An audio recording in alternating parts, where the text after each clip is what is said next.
Good afternoon, everybody. I'm Asaf Ramarowski, the Executive Director of SPME, and it is my great pleasure to once again welcome you all to our webinar series.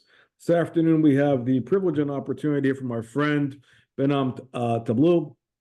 I butchered that, sorry. Taleblu, who is a friend and colleague of ours, who is a senior fellow at FDD. Behnam has covered Iran and the question of both the regional issues regarding nuclear proliferation, arms control, foreign policy issues, and anything regarding Iranian matters. Really, Behnam is the person to talk to about this. Today, he will tackle really the ramifications of October 7th and the question of Iran, Russia, and the United States, and the region at large. Behnam will talk for about a half hour or so, then we'll go into Q&A. All questions should be typed via the chat. If we do not get to your questions, we apologize in advance, but please feel free to email us after the webinar. And without further ado, Behnam, really, it's a pleasure to have you, and the virtual floor is now yours. Asaf, thank you so much. It's a pleasure and honor to be with you, and thanks for inviting me to be part of this important webinar. And thanks to everyone who tuned in. And per your administrative note about the questions, just in advance, allow me to apologize because sometimes I can be quite verbose. So if that means less questions or we bleed into overtime between speaking and questions, forgive me, but I want to do what I can to make this as interactive as possible. So I'll give you guys a précis of where I think the region is and where it's going, as well as, quite frankly, how I think the regime, in particular regime elites like the Supreme Leader Ali Khamenei, elements of the Guard Corps, and more, see the post-October 7 Middle East, and why what their vision of the region is and their view of how things are going are troublesome. And then we can zoom out on some macro issues. I'm currently filming this or live streaming this, we should say, from where I work and live, which is Washington, D.C. And just a note to folks about the evolving nature of the Iran debate in Washington, D.C.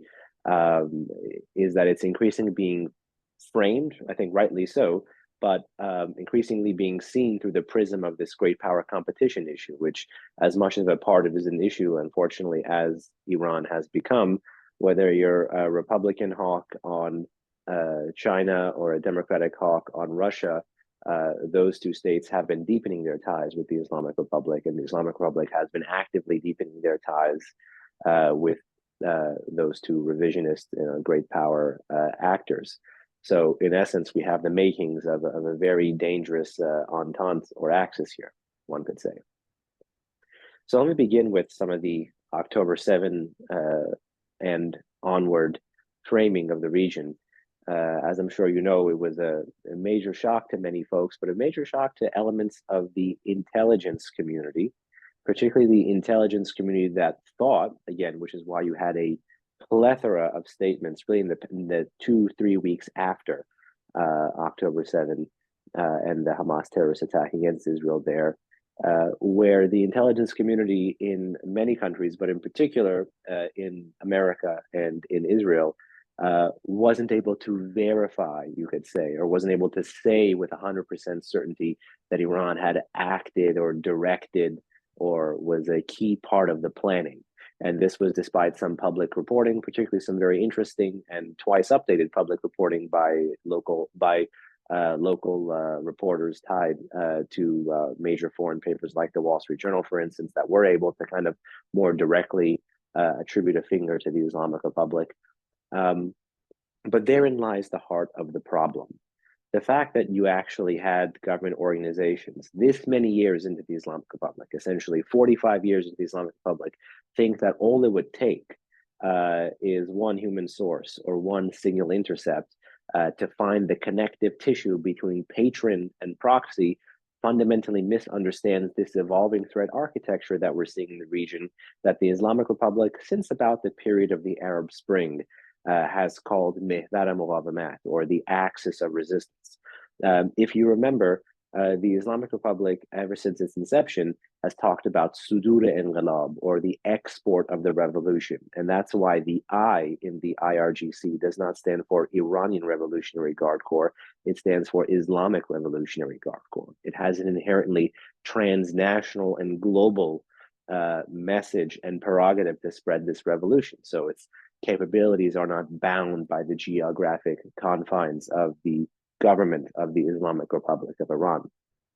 All of that being said, for many years, the Islamic Republic tried to either create proxy groups, militias, affiliates at the grassroots level in places like Iraq or in places like Hezbollah, using downtrodden and dispossessed people, fractured communities, essentially being willing to put material support, money, and more importantly, weapons in the hands of folks who had a grievance and were willing to act on that grievance.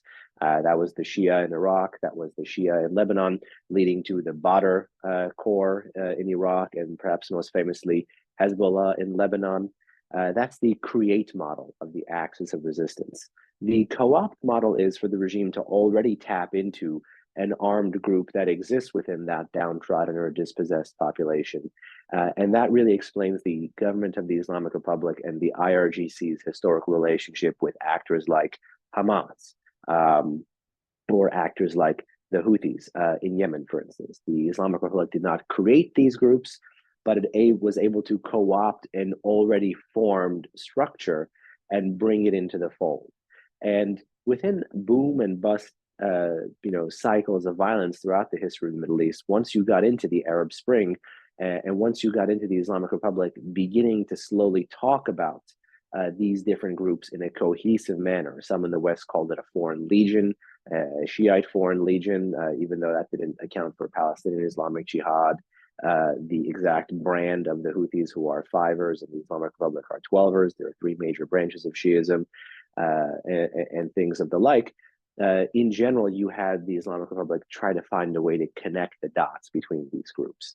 And one reason why this ties back into that, intelligence failure of trying to look for a signal intercept or try to have one particular human source is that this model has been immensely successful when chaos has reigned supreme in the Middle East, because the Islamic Republic can achieve its goals, as we saw during the US occupation of Iraq, at a relatively lower cost and with greater ease when there is no central authority contesting it, or perhaps when there is a weak central authority contesting it, as you see in Damascus today, as you see in Baghdad today, as you see in Yemen today, and certainly, as Israel knows full well, as you see just to its north in Beirut today. And it is to essentially put capabilities in the hands of people who are willing to shoot at those who you want to shoot at. And by creating this least common denominator, you actually get to distance yourself as much as you may support an actor. And so the idea that a Western government is looking for, again, a signal intercept or a signal or a single human source, looking for a pale green light or a go order, fundamentally misunderstands this network, how it was created, where it exists today, and where it may be going in the future. Because fundamentally, those of you who have been watching the news coming out of Israel and Gaza on essentially a day-to-day basis since the military operation commenced there, and since Iran's axis began to interestingly enter the fray, both against America and against Israel, in the days and weeks following the October 7 terror attack, you get a fundamentally different picture about how the Islamic Republic orchestrates chaos, is able to engage in a death by 1,000 cuts strategy against its adversaries, and fundamentally where it's looking to go with this terror and proxy network. First things first, I would say that past this prologue here, if you remember, there was a line, I think Sadat, former Egyptian President Anwar Sadat, said this in English during or at the morning of or the morning after the 73 war and the Suez invasion, where he talked about he wanted to prove that the Israeli theory of security would collapse. I think the exact line is, I wanted to prove that the Israeli theory of security would collapse. Once I heard that line in a documentary, I could not unhear it every time I saw Iran-sponsored boom and bust cycles of violence emanating from the Gaza Strip, 2008, 2012, 2014, 2021, slightly 2022, and then most certainly, as we see now, what the quote-unquote axis of resistance calls Tufan al-Aqsa, or the Aqsa storm or the Aqsa hurricane, depending on how you wish to translate this phrase from Arabic.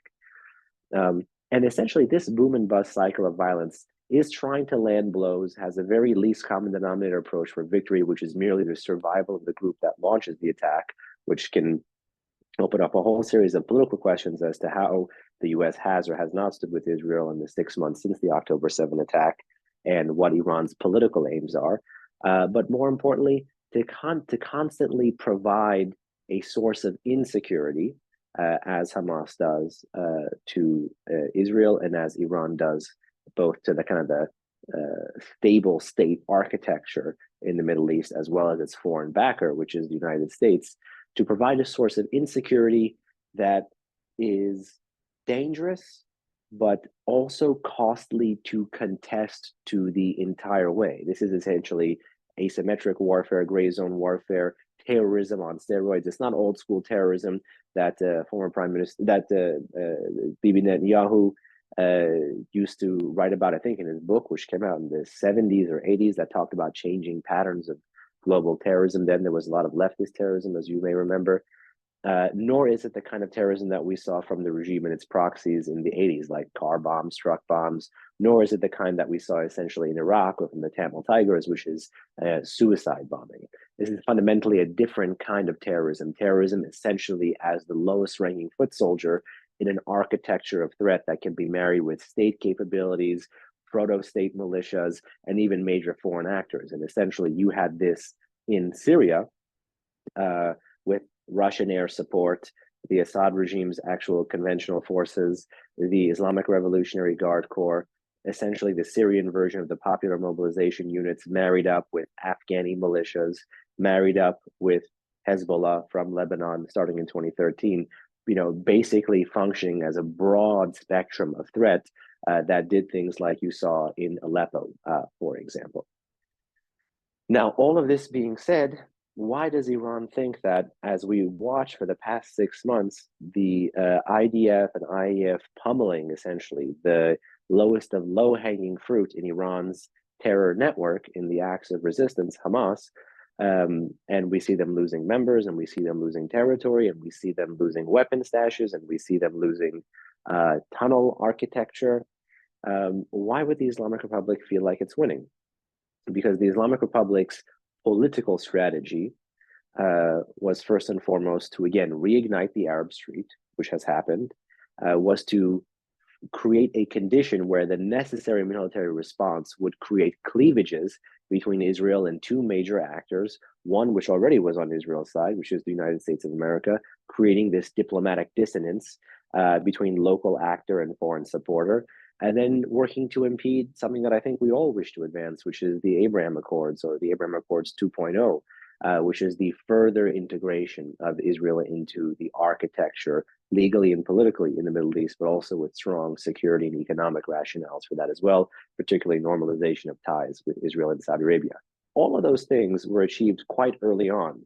And this gets me to my kind of fear about buzzing off this threat network, saying it's not worth responding to properly or in kind, because this is essentially Clausewitzian by the Islamic Republic. They are able to achieve political means, meaning they had a political strategy here that they were able to achieve with limited military means, meaning the material support and the intelligence and whatever else that went into the October 7 terror attack. And then in the ensuing time period, in the 6 months since October 7, erect an architecture of threat that essentially meant, as Israel necessarily responded against Gaza, it would be barely winning, but politically losing, therefore enabling the Islamic Republic's political strategy vis-a-vis the US and Israel, and vis-a-vis Saudi and Israel, and vis-a-vis the Arab Street versus the Arab state. And then once things really started to get out of control, to activate two fronts. Front number one was via Iraq and Syria, and as we saw very recently in 2024, Jordan as well, to essentially, again, reignite the militias to target America, which is to raise the military costs onto the US for politically and militarily standing by Israel. That's why you had about 170 plus attacks in the past 6 months. from Iran-backed militias in Iraq and Syria, at US positions in Iraq and Syria, and less so Jordan. And then that's the land front. Then, of course, you have the maritime front, which is first and foremost, you have the Houthis be the last essential proxy of Iran to enter the fray. Since October 7. I think they entered formally around October 19, whereas you had Lebanese Hezbollah enter, very shortly after October 7. You had the militias begin to fire October 17 or 18 in Iraq and Syria, and the Houthis formally in 19. The Houthis first, if you remember, tried to strike Israel with a combination of 3 weapons. Iran provided land attack cruise missiles. Iran provided medium-range ballistic missiles. And let me just take a small side note here to say that the Houthis are the newest member of this axis of resistance. They are the newest in the sense of being integrated into this command and control network tied to the Islamic Republic of Iran, but they are the only ones with these state-level long-range strike capabilities. No other actor in this threat network has medium-range ballistic missiles, qualified as either liquid or solid propellant guided projectiles that can go well over 1,000 kilometers. The things that the Houthis fired towards Israel in the first few weeks after October 7 have the capability of carrying a nuclear warhead and can indeed travel up to 2,000 kilometers. These are state-level capabilities, essentially in the hands of a non-state actor brought to you by the Islamic Republic. So that was the second capability. And of course, the third capability was one-way attack drones, aka suicide drones, aka kamikaze drones. But fortunately, Israel, in about the 3 weeks period of time that the Houthis were firing these munitions, I think there was a reported 70 different strikes or 70 different projectiles used. Israel seemed to have been able to provide substantial cover, both with ground-based missile defense assets, the U.S. With Aegis destroyers in the region and partners who are able to track it going over the Middle East, and then of course the Israelis with assumedly F-16s and F-35s, essentially complementing the Patriot and the Arrow land-based anti-ballistic missile capabilities and air defenses that existed in Israel, particularly in southern Israel, Eilat, where the Houthis were striking. Given the failure of the Houthis to penetrate this robust, interconnected air and missile defense architecture, they pivoted to striking low-hanging fruit. And the low-hanging fruit they tried to strike and continue striking today is maritime traffic, even though they said only the traffic going to Israel, but it's all maritime traffic. They're even firing on the Chinese. Around the Red Sea, the Bab el-Mandeb Strait, where about 10 to 12 to 14% of global traffic goes, depending on how you count, and that's probably been amplified since the start of the Russia-Ukraine war, where some air routes have become sea routes and east-west trade has moved further south. And this is in essence a replication of Iran's maritime harassment strategy and A2AD strategy on steroids that we've seen for many years in the Persian Gulf and the Strait of Hormuz and in the Gulf of Oman, now moving again into another critical jurisdiction that an Iran-backed proxy controls. And with the commencement of this, you had a kind of economic war by an element of the Iran-backed proxy network. So you had a land war against the US for standing with Israel. You had a kind of the maritime and economic war against kind of the international community for standing with Israel, all designed to put pressure on Israel. You had Hamas's resistance in the Gaza Strip. You had Hezbollah increasingly entering the fray, deterrence being established and reestablished there on a near daily basis. And ultimately, you've had the Islamic Republic standing back, watching the drama unfold between the US and Israel, seeing the distance between Israel, and at least publicly the distance, we should say, between Israel and some of the Gulf Arab states, in particular Saudi Arabia, and the Islamic Republic not have to pay a price. So why does that matter for today?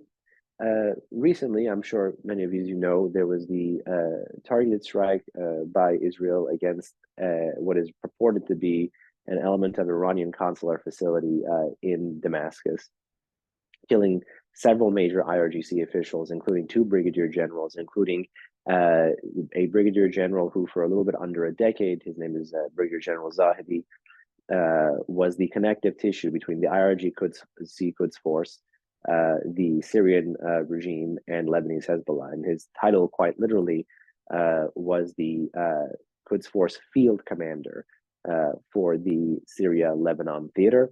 as well as a targeted strike that killed his deputy, as well as a targeted strike that killed the chief of staff for that theater, for the Syria and Lebanon theater, as well as 5 other individuals who the Iranian press have named, also belonging to the Guard Corps, but not at the star level, not at the brigadier general and above level. Ultimately here, Iran promised a hard revenge, but you immediately saw the regime begin to walk it back. And the cacophony of fear that has existed in the Israeli press, bits of it in Israeli society, with pictures of people trying to get fuel, people trying to buy generators, people trying to take out cash, people talking about a multi-front war on steroids or a direct Israeli-Iran war. And then, of course, the concern among the U.S. intelligence community and the political elite about how might Iran respond, and the rush by America to put distance between itself and Israel, saying to the Iranians via the Swiss, oh, no, this wasn't us, but also at the same time trying to find ways to kind of push down or tamp down the Iranian desire to respond, when in reality, you've seen for the past week or so, lots of rough, grotesque Iranian commentary talking about a hard revenge, but also, if you read further down all of those texts, talking about strategic patience, talking about responding at a time of their own choosing, talking about a preference to target potentially Israeli embassies. You even had a Quds Force official who is the former Iranian ambassador to Iraq. His name is Hassan Daonaifad. You even had him a few days ago in an interview that was publicized in full, talk about the need to potentially respond against Israeli embassies in Europe. You've seen panic and some closures, or some partial closures, we should say, of several Israeli embassies, not just in the region, but further around, or at least that's what's been reported. This, in my view, is Iran's hard revenge, this status dividend, this panic that it's been able to inject, because it knows it cannot afford to launch directly a formal, outright military confrontation against Israel, because it's literally established this proxy network to be able to do that without the attribution, without the direct kinetic retaliation, and without the cost. And even in a world where someone like me, who covers the evolution of Iran's long-range strike capabilities, like surface-to-surface missiles, ballistic or cruise, or some of the drones which essentially function as a poor man's cruise missile anyway, despite the revolution in that, Iran has still to date not formally targeted Israel with these weapons from its own territory. Instead, twice you saw a precedent, once in 2022, once in 2024, when the Iranians wanted to respond. They alleged that there was some Mossad base or facility in a place like Iraq, for example, and twice they killed innocent Kurdish individuals, twice striking the homes or the complexes of some rather popular and prolific Kurdish businessmen, alleging that the compound that the individual was in or operated in was a Mossad cell or was a Mossad base, for example. You're likely to see this kind of kinetic retaliation, but not direct.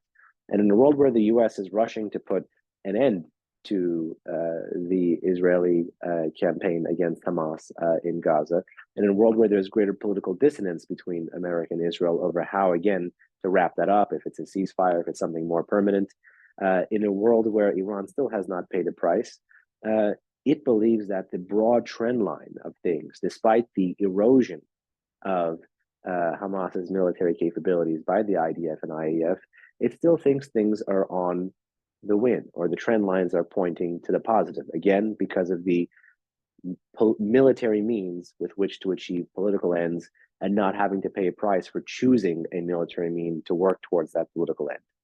I always found it very funny, for example, living and working in Washington and kind of being dedicated to this issue, that in all of the jurisdictions, or essentially all of the jurisdictions, where Washington officially says there is no military solution, you almost always find the adversary or the opposing actor literally proposing and pushing a military solution. And it's not just limited to the Middle East. This is limited, this is seen, I mean, in spades, I should say, with respect to Russia and Ukraine. There is no reason why, and if I may pivot briefly before we go to Q&A, there is no reason why Iran needs to take on a near NATO partner. There is no reason why Iran and Russia, which have 500 years of enmity, no country has taken away more territory from Iran than Russia in the past half millennia. Russia is responsible for famine, trying to stall Iran's constitutional revolution, military activities via the Tudeh party in Iran, just one series of things after another. Iranian nationalists rightly know that they should be chastising and have indeed chastised the Russians, not the Iranians. Yet the Islamic Republic has increasingly looked east to contest the West. And this is ironic because the logo, or I should say the founding motto of the Islamic Republic about its foreign policy was this phrase that was put on a plaque outside the foreign ministry that says in Persian, Na Shari na Gharbi Jumhuri Islami, which means neither East nor West Islamic Republic.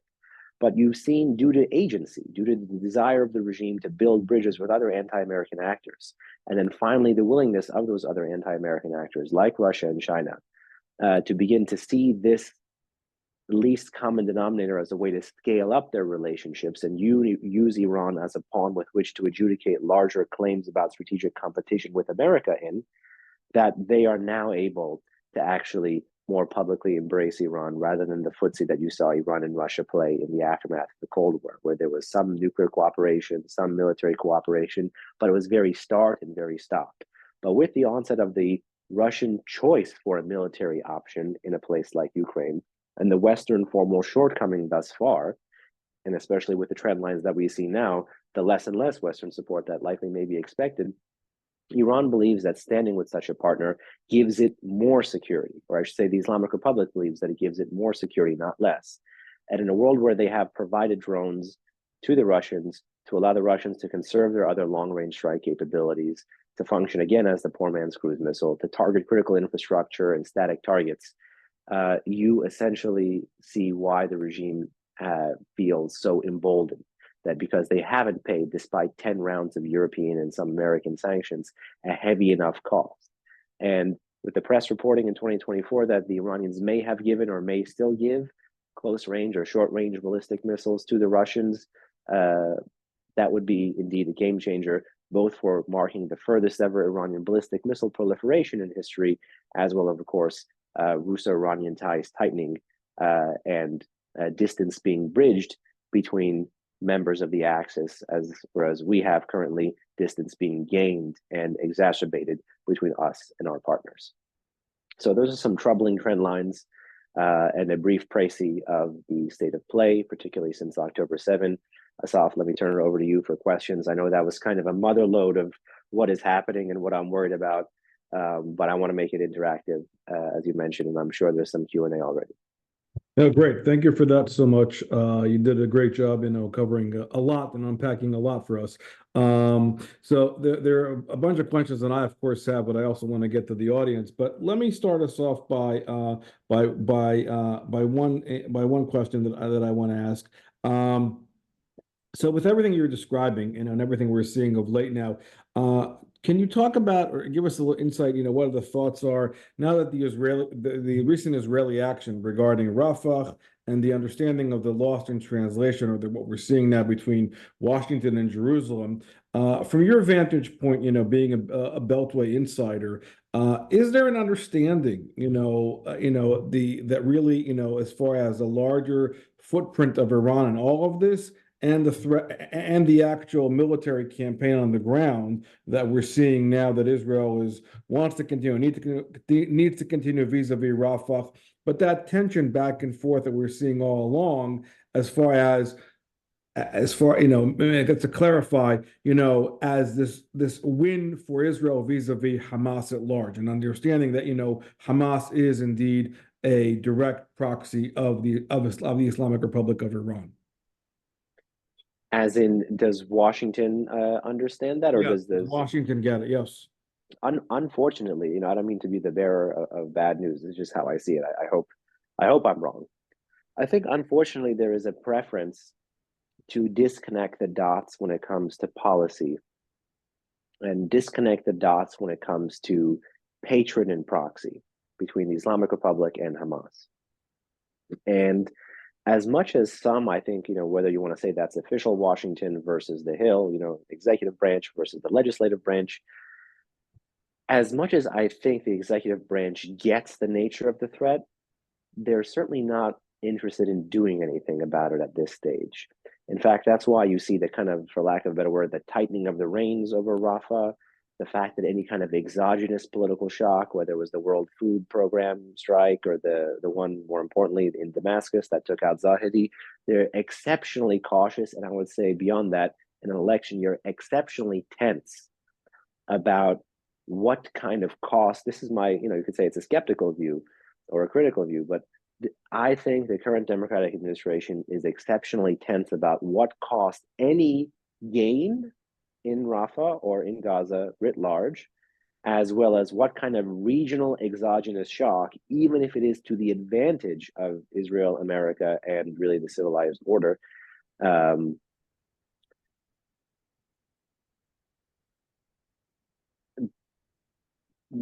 essentially being like, if there is any kind of exogenous shock, what kind of threat it may pose, both electorally as well as in terms of response. So I think they see the picture the right way. Forgive the pause there. I was trying to find a good way to say this. I think they see the picture the right way, but that risk aversion, that hesitancy, is essentially what is leading to this kind of public gap between the US and Israel, and more importantly, this persistent shortcoming in the face of the Iranian regional threat. And I think that is very dangerously what the axis and what Tehran has seized on, as well as I would say some bad faith actors within the United States have seized on, to push America really further out of the region and to basically make one of its last moves, handcuffing Israel. Great. Thank you for that. Alex, I know you have a question before we go to the audience. Sure. Well, first of all, thanks for a very wide-ranging and depressing overview, as not unexpected, I have to say. You covered a lot of ground, and a couple things come to mind. I don't want to throw too many questions out. One, but I'll throw two questions out.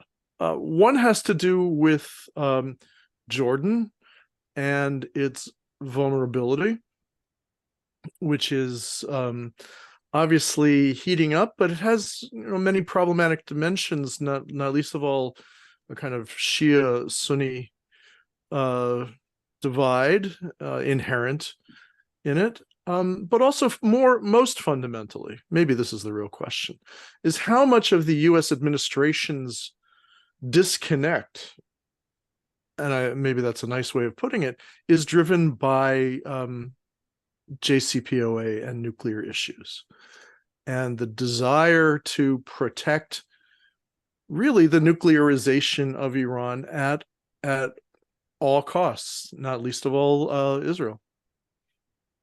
Two very interesting questions. Let me start with the second one. I think the administration obviously still desires diplomacy with Tehran. You've seen them campaign on JCPOA plus, on something bigger than the JCPOA. Then you've seen them engage on just the JCPOA. Then you've seen them try to engage on JCPOA minus. Then you've seen them try to engage on pay to play and quid pro quo.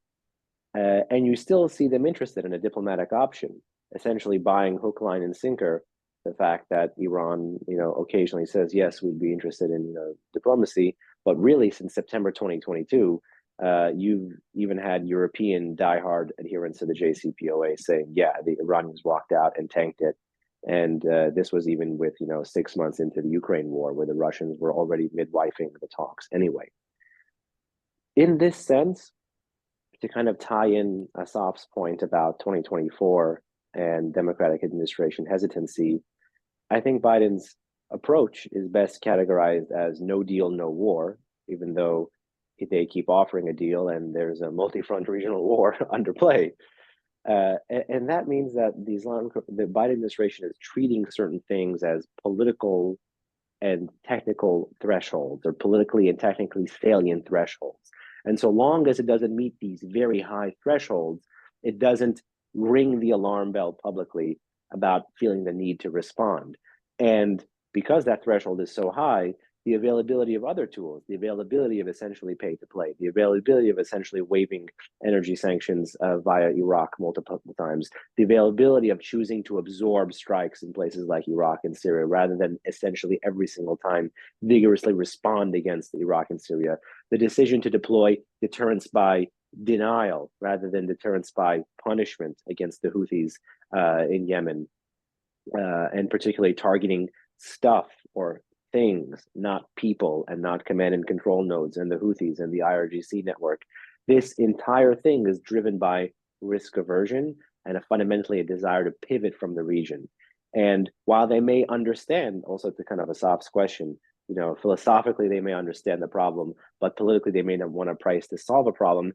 They're looking to find the easiest way to manage a problem. But in 2024, the management exercise is also further circumscribed by the electoral element, the prospect of exogenous shock, the prospect of Iran being able to turn on and turn off the spigot of conflict, which is why you see the US essentially in conciliation mode, not just vis-a-vis the nuclear program, where oddly enough, you have the E3, France, Germany, the UK, essentially to America's right on the nuclear issue, ringing the alarm bell of, we don't care, deal, no deal. They have a preference for a deal, but we need a nuclear strategy. We need to do something. And the US not even being willing to exert diplomatic pressure against the Iranians at the International Atomic Energy Agency Board of Governors meetings.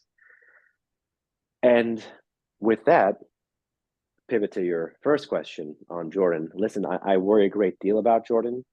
Jordan is extremely vulnerable. I don't necessarily see it as Sunni Shia, even though I do think ages ago it was the current king who talked about the Shia crescent. He ended up being more right than he knew, particularly when you look at the axis of resistance and the evolution here. Jordan, the older states that Israel made, peace treaties with, the Egyptians and the Jordanians, those are ones I would have liked to see more diplomatic engagement with very, very early on, both by Israel and by the United States, to kind of contain the fallout that was essentially expected on the Arab street. But we are where we are now. And there's been some very unhelpful rhetoric, and that's putting it very mildly, from official sources, and we'll leave it at that, in Jordan.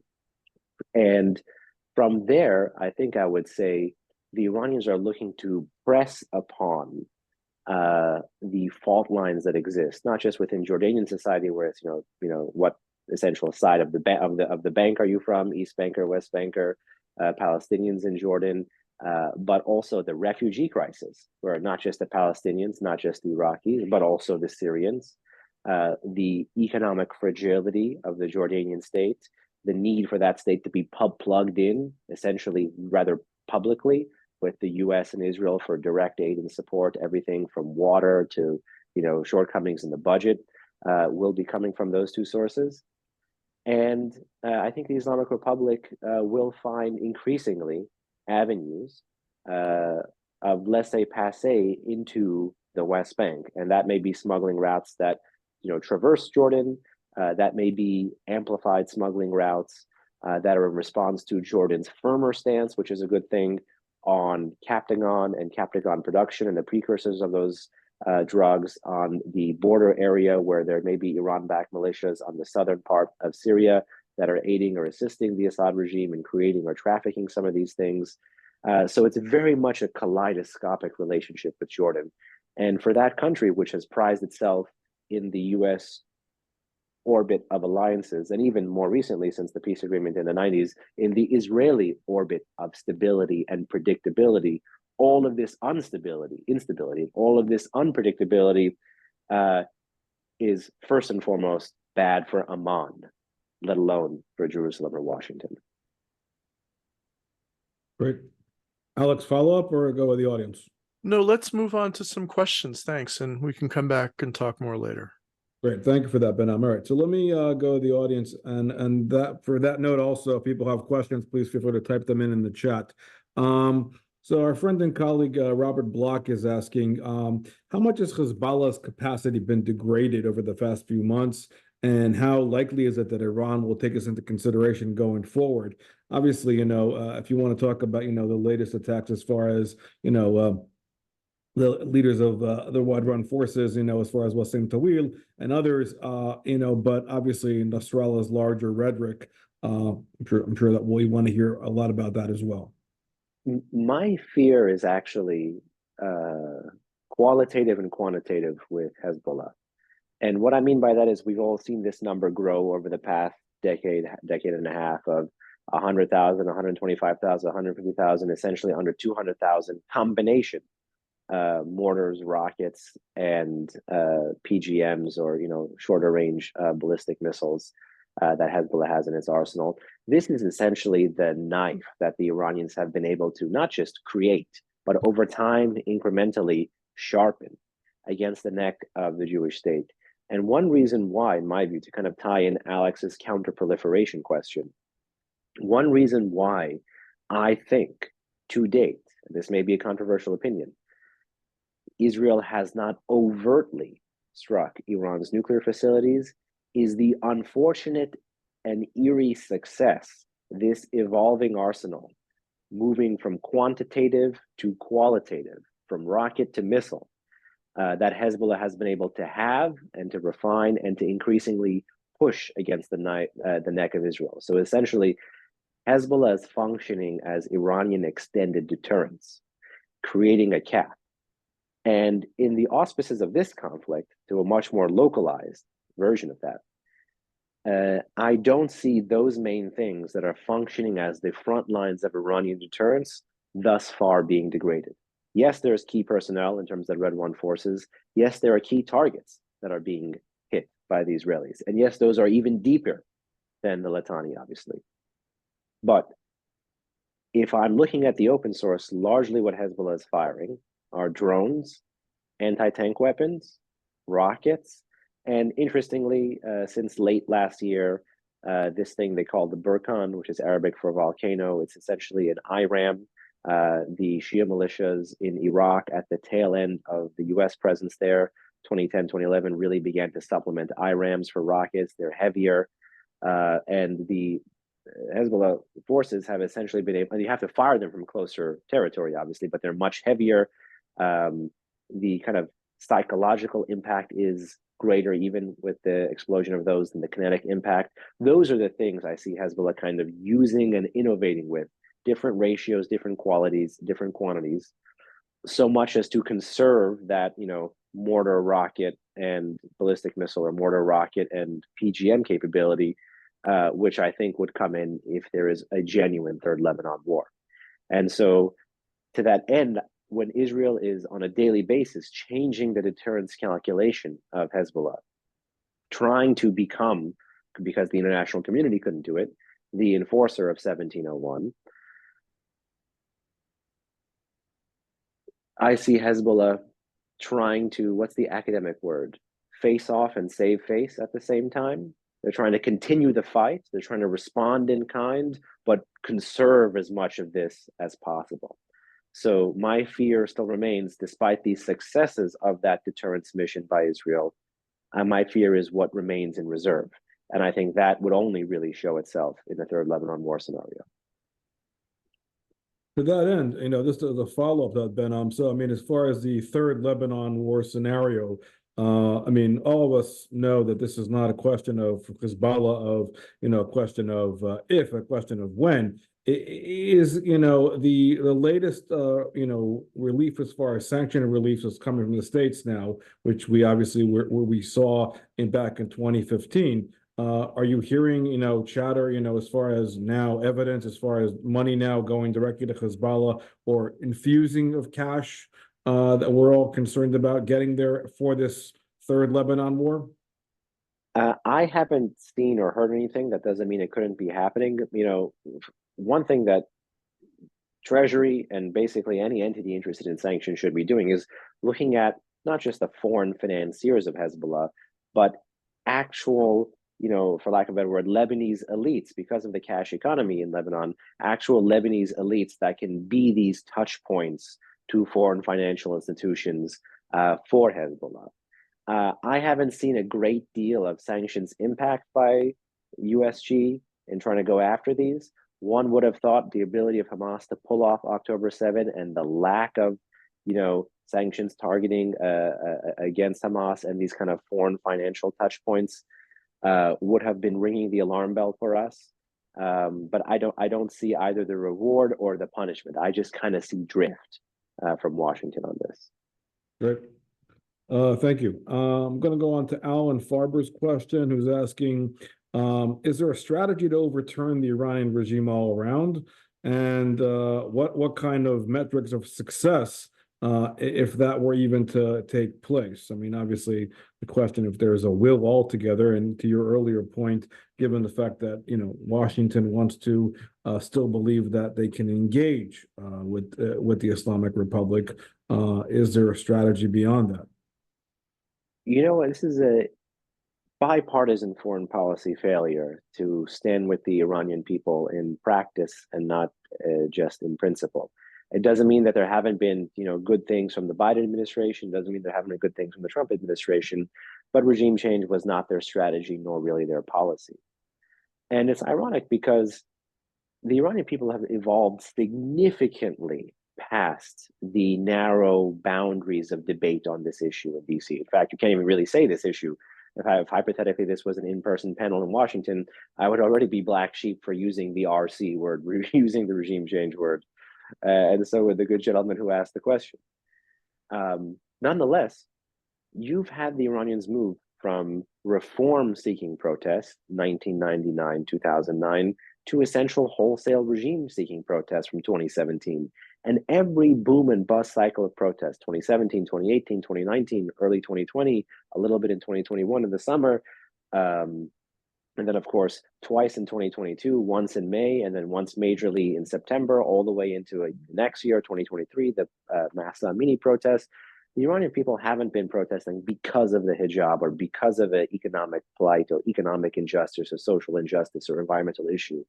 Those have been on-ramps for much larger political criticism about the gap between state and society in Iran. And this fundamentally is perhaps the greatest irony of US foreign policy. At a time when regime change has been devalued as a strategy and a policy, particularly because it was implemented poorly and was needlessly militarily focused in Afghanistan and Iraq, literally the country in the middle, Iran, is the exact opposite of that case. You have, in 2018, a famous Persian slogan that continues to be chanted, Eslah talab usulgara dige tamum majara, which means reformist, principlist, the jig is up, or the game is over. This is a wholesale rejection of the entire government apparatus in Iran.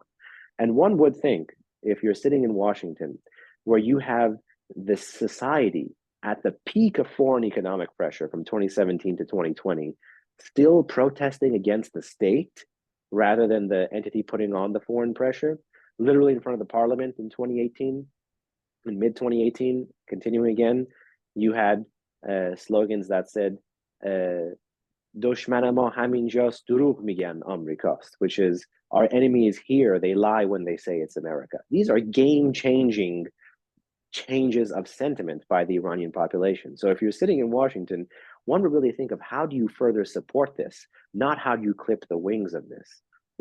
One is to actually rhetorically amplify this. That's probably the most you've seen two different administrations do. The other is to engage in targeted sanctions. You've seen, again, two different administrations flirt with that. But with anything beyond that, whether that's like meaningful internet support,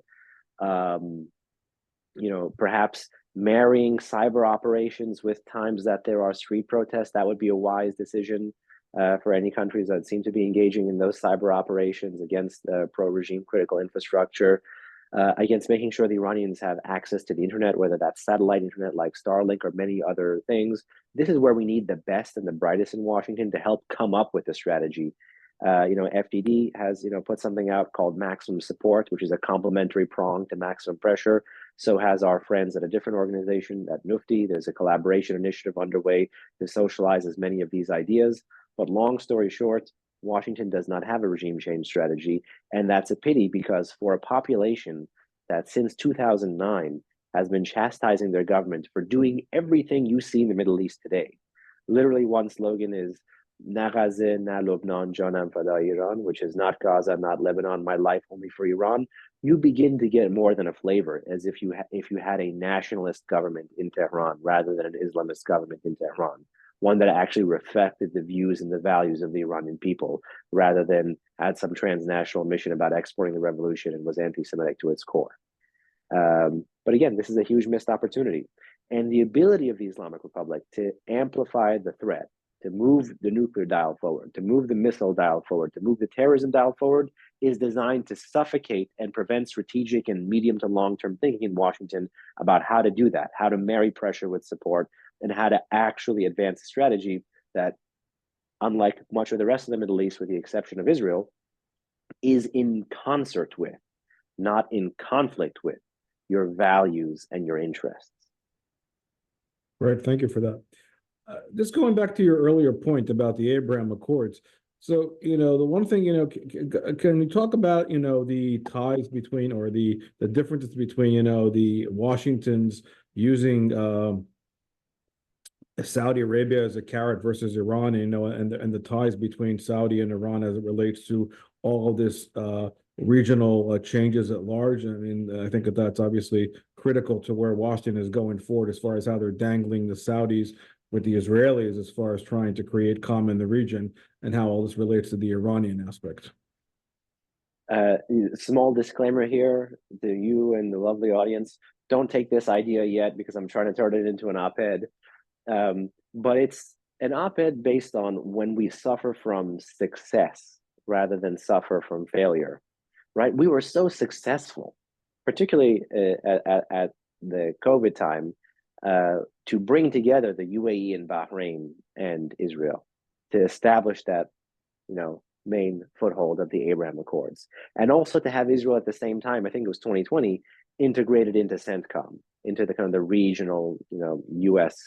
The military map of the Middle East. The Iranians responded greatly to that. They saw this as really a successful move by the U.S. to integrate Iran's major adversary into the architecture of the region. And so much of the Iranian regional strategy, you could say, is a play on what the first Secretary General of NATO used to say about military forces, where I think the first Secretary General of NATO used to say, NATO was created, I'm paraphrasing, NATO was created to keep the Russians out, the Germans down, and the Americans in. The Iranian regional strategy here is a strategy to keep the Iranians in, the Americans out, and the Israelis essentially at genocide level. And they're also working to keep the Arabs down in this sense as well, to devalue the political, the military, economic importance of interdependence with those Arab states, which is why about 2 weeks after Iran fired those drones and cruise missiles at the Saudi Aramco facility, it was the UNGA in New York, and that was Rouhani's last former Iranian President Hassan Rouhani's last in-person UNGA address, and he ad-libbed an Arabic proverb into his address. He said, "Ajar thumma adar," first the neighbor, then the house. This is essentially a veiled threat at the GCC. Because the Iranians could already see the region shifting away from them, which is to say, stop focusing on your house, stop focusing on your own security, and placate your neighbor. Because if you don't placate your neighbor, your house is going to get even worse. But the problem was, in the face of this strategy, there is a long track record, a bipartisan foreign policy track record, of not really helping the Saudis here, and not really helping much of the GCC here. And if one could say for a very long time that the Iranian regional strategy was a knife and a handshake, you put a knife in the back of the Saudis with the Houthis, and then you offer them an off-ramp so long as they normalize with the Houthis and stop the war against the Houthis and accept an Iranian colony on the southern part of the Arabian Peninsula. If the Iranian MO is a knife and a handshake, the Saudi MO had basically been to call an external mediator. If you liken Saudi and Iran to two kids fighting in the schoolyard, for a very long time, the Saudis used to call the principal, the Americans, to come and try to, beat up the Iranians. But interestingly, with the talks that led to pseudo Saudi-Iranian normalization or Saudi-Iranian détente, the Saudis called the parent of the Iranians, which is essentially the country that has kept the regime afloat pre-sanctions, during sanctions, and post-sanctions, which is the Chinese. It was an interesting move by the Saudis, but the Iranian overall desire here was to bring in an external mediator that was friendlier towards it than towards the Saudis. And because the Saudis also compete with the Iranians to sell the same commodity to the Chinese, that the Saudis thought that the Chinese would also have leverage and they would have leverage here, and you could get some kind of a détente through economic interaction. I don't think the Saudis are fools. I think the Saudis see this as pay to play, which is paying for their own security.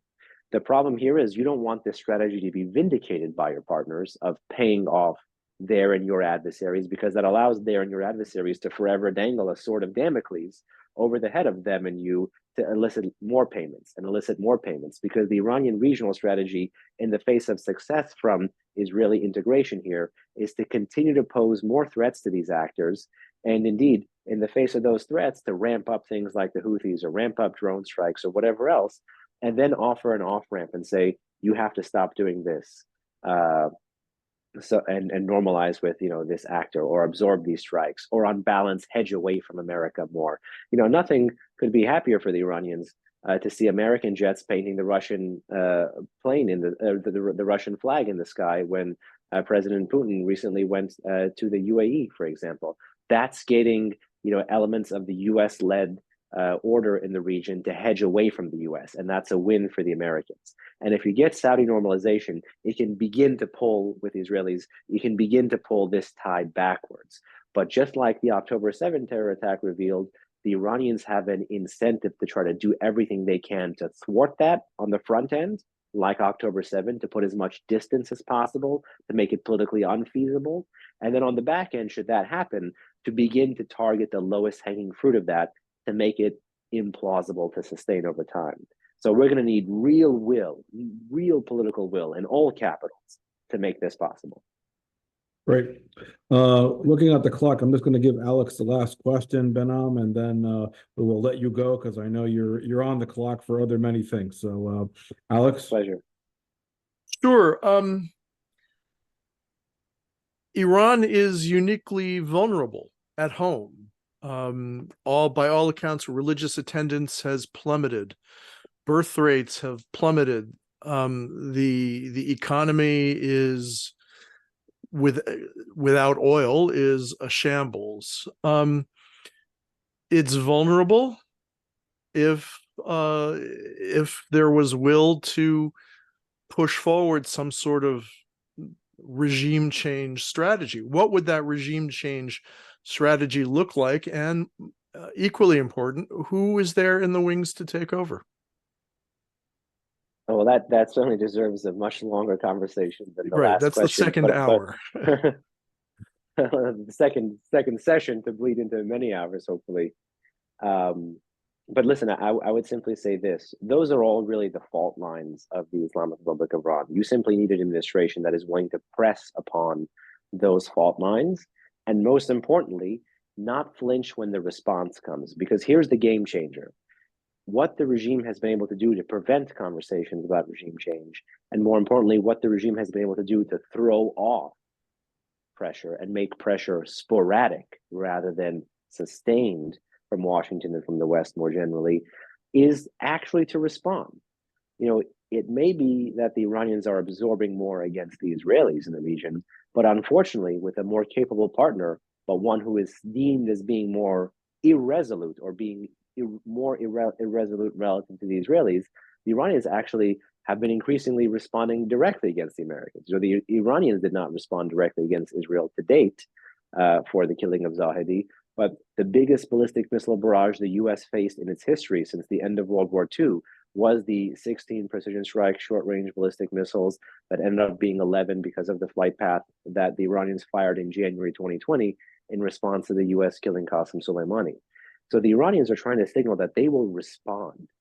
And they're doing this because they sense irresolution. And just, I think about a month after when the U.S. left Afghanistan in 2021, you had the IRGC commander, Hossein Salami, say, the America of today is not the America of the past 10, 20 years, or of 10, 20 years ago, depending on how you translate it. It's going to take time to change this impression. We as a society within the U.S. have to also define what is the definition of, redefine what our definitions of national interest are for future of our force presence in the Middle East, what we care about, what is worth fighting over, killing over, and dying over. Fundamentally, if you're not willing to do those three things, it's not really an interest then. It's a kind of peripheral preference, you could say. And the Iranians are pressing on that. So we have to press back with significant macroeconomic pressure, active enforcement of the oil sanctions, major communications and telecommunications support to the Iranian people, strong military deterrence, not just against the Shia militias in the region, but against all of the IRGC touchpoints, even IRGC personnel in the region, persistent messaging towards standing with the Iranian people, and then creating a situation where you have a pie that is consistently shrinking for a pool of cohesive elites in Iran.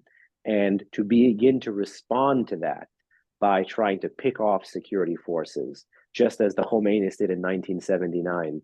You know, famously, the Khomeinists had a slogan that they would tell the Shah's army, and they would put a carnation in the barrel of the rifles of the Shah's army.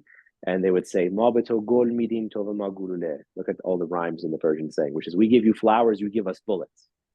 We need to find a way to get either security force defection or to neuter or neutralize the security forces. That's really going to be the X factor to not just having this macroeconomic pressure be translated into something positive for the society, but to also create that space for an unarmed population to really step forward.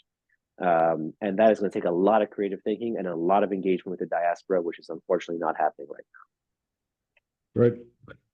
Behnam, thank you for all of that. I mean, there's so much fluidity with everything we're talking about, and obviously Iran is on everybody's mind, and there's a lot to unpack as things move along backwards and forwards. So hopefully you can come back and talk to us again. As always, I want to thank Alex for joining me this afternoon. I want to thank you, the audience, for coming and joining us this afternoon as well. Behnam, we look forward to seeing you in person in Washington as well. And thank you again for taking the time to talk to us this afternoon. And I wish everybody a good day. And of course, be on the lookout for future webinars in the next few weeks. Thank you. Pleasure. Thank you.